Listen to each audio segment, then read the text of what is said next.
আরজি করের ঘটনায় দোষীদের কঠোর শাস্তির দাবিতে বুধবার হলদিবাড়ি ব্লকের সমস্ত স্কুলের ছাত্রছাত্রীরা পথে নেমেছে।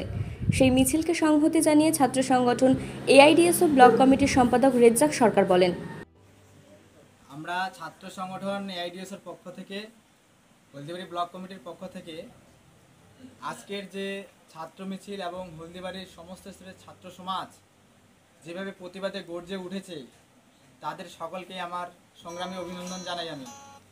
আমি আশা রাখছি ছাত্র সমাজ যেভাবে সমাজের যে অনৈতিক কাজকর্ম এবং যেভাবে নারী ধর্ষণ এবং নারী নির্যাতন দিনের পর দিন বেড়ে চলেছে তার প্রতিবাদে গর্জে উঠছে, শুধু আজকের দিনে একটা মিছিল করেই শেষ নয়।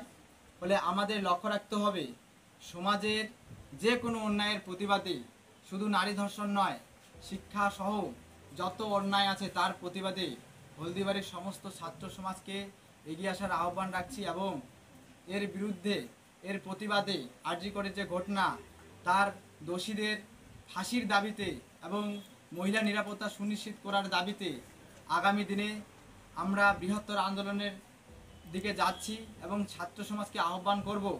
আমরা ছাত্র সংগঠনের পক্ষ থেকে যে সমস্ত দাবিগুলো নিয়ে আন্দোলন করছি, ফলে আমি আহ্বান করছি তারা প্রত্যেকেই আমাদের দাবির সাথে একমত হয়ে আন্দোলনে নামুন। শুধু আজকের এই একদিনের প্রতিবাদেই আমাদের আন্দোলন থেমে থাকবে না।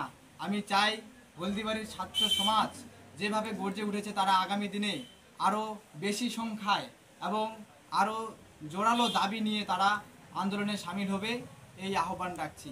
হলদিবাড়ির সমস্ত ছাত্রছাত্রীদের আমার সংগ্রামী অভিনন্দন জানাই।